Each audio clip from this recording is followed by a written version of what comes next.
body bags where horror lies.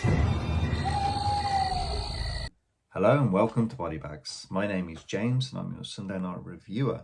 And to bring the end of our Asian Ghost Week, I decided to bring you the 1964 anthology from Japan, Kwaidan, directed by Masaki Kobayashi. So this is an anthology with 4 different segments. The first segment we get is the black hair. So we have this impoverished samurai. He's longing for like a position in society. He's fed up of being poor, and there's an opportunity to wed into a noble family. So he divorces his wife and accepts the courtship of this woman. They get married, and but they don't gel. She's kind of very rich. She's very like how would I explain? Yeah, she's just like, yeah, he just doesn't like her very much. She kind of tries with him, but he's just not interested. He realizes he's made a mistake. He still loves his wife. He realizes it was like young foolishness. So she's kind of like, you only married me for my family sort of thing. So there's a period of time where the courtship continues, and once he's finished his service, as it's classed, he goes back to try and find his wife back to the original home. And although it's kind of fairly worn down, he finds her there still working. And so he's saying like he's sorry for everything. He wished he hadn't gone, made a mistake. She's like being welcoming. She's like, no, you don't have to apologize. I'm just so happy that you're back. And so they spend the night together. And he wakes up and he finds this skeleton, and she'd actually died long ago. And yeah, the home just starts like falling apart more and more, and there's the like weirdness going on, like this long black hair sort of thing, and he's rapidly aging through this, and it ends up like he kind of gets a bit like killed by the hair at the end. So it's kind of a little odd, that one. But then the second segment is the Woman of Snow. So there's these 2 travelers, and they're kind of snowbound, and they get stuck in this house and they're asleep, and the one wakes up, and there's this woman of snow, very pale skin, and she's blowing on this other guy like this frosty breath, and it freezes him basically.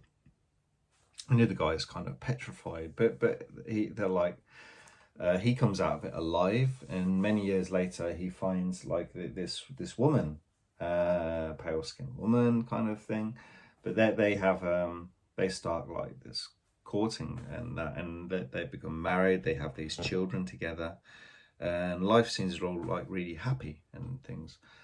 And there's this period, there's this one thing that's happening, like he's making these sandals for the family, and she's like sewing clothes and everything, and then he just looks at her in a certain light, and he's kind of taken back to when he was trapped in this house with a snow woman. And then he starts like kind of explaining the story. He's never told it to anyone else before, and saying it's like this foolish story, and she's like, no, it's not foolish, it was actually me. And it's kind of sad, this one. So like she flees the home, and he's kind of like heartbroken. And yeah, that's kind of the end of that one. He leaves these sandals that he's made for her, and the ghost of her accepts these sandals and disappears. So that was quite more of a sad ghost story, that one. But the next one is Hoichi the Earless. So this one's quite interesting. So there's these 2 families. There's like this dynasty, and they're having this huge war like out on the water with all these boats. And yeah, basically the one family is defeated by the other, and as tradition with Japan, like the head boat, this last one, they all kind of commit suicide. And later on we have this Hoichi, so he actually recites this story through playing. It's like what is it called? It's like a guitar, Japanese kind of guitar sort of thing, very like ancient instrument. But anyway, he sings in a obviously traditional way, and he recites the story through tradition. He's actually blind, so he obviously can't see being blind. But there's one day this person comes to him when he's on his own and requests that he plays for his master. So he's playing, and this happens a few times. And the two kind of like cleaners of the house, like these guys, they go looking for him, and they find him in this kind of area with all these flying spirits, these balls of fire and stuff like that. And he realizes this this ghost that's requesting him to tell this story. And you see it a few times actually. All these people like laid out sort of thing, and they're listening to the story. But obviously he can't see because he's blind. He doesn't realize. So the masters of the house realize that, okay, he's going to get killed at some point. So they do this writing all over his body to protect him. So when the ghost comes again, they can't see him. But they don't write on his ears. And the ghost comes and basically tears his ears off. But then doesn't come back. But then after that, it's like this story is spread far and wide. So there's riches to this household, to this family. And Hoichi, he continues to sing till the day that he dies. He continues to sing this story. So that's an interesting one. And the final one, In a Cup of Tea. So we have this house, and there's these guards there, and this person tries to break in. I kind of missed what the connection is with this guard, but I think there was some sort of connection. But the guard tries to fight him, and he kind of wounds him, but then the guy just disappears into the wall. So he's raising the alarm, running around, and everyone just comes out, all the other guards, and they're kind of just laughing at him, like, yeah, you're just tired, this didn't really happen.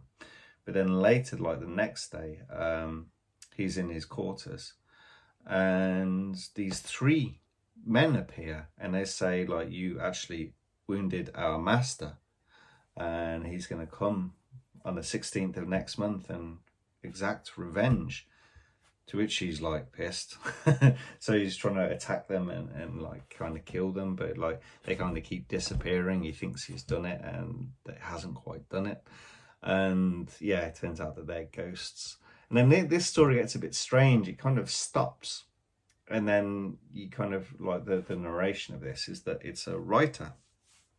And so it's at his house, and then the publisher comes round to the house, and he's just checking in on him, say like Happy New Year, because this is all around, I think it's like kind of like Christmas kind of sort of thing. So maybe Christmas anthology, maybe, because it mentions like in the Woman of Snow, yeah, the Woman of Snow, that it's kind of New Year's, and it's kind of New Year's within this movie, within this final story. But anyway, so he's gone round to the house, and the maid's there, and she screams and runs off, and he's like, well, what's going on?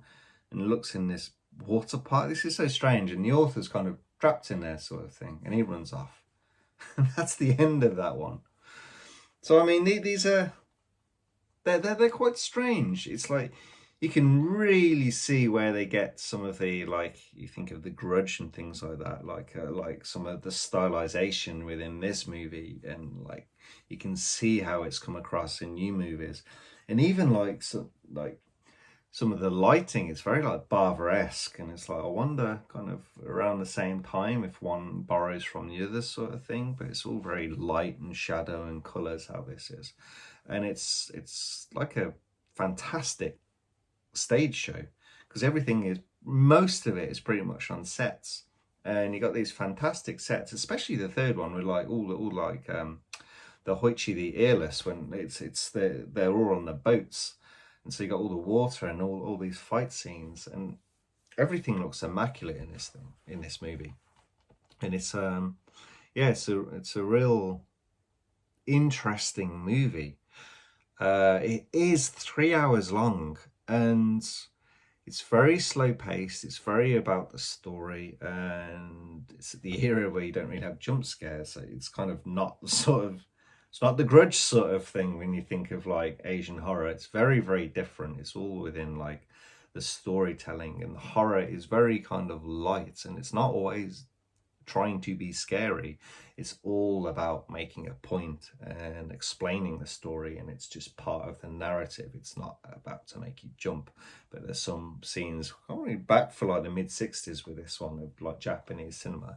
I think it's like some very, very cool themes in this one. And yeah, I do recommend you give this a watch. I would say that if you are a fan of Asian cinema, give this one a watch. And if you're not, don't.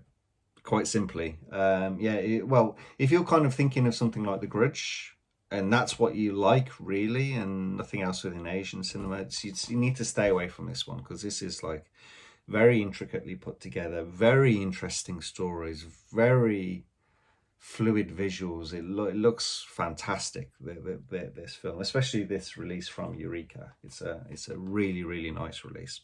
But anyway, that's the end of the review. I hope you guys enjoyed it, and I'll catch you next week. Thank you. Bye bye.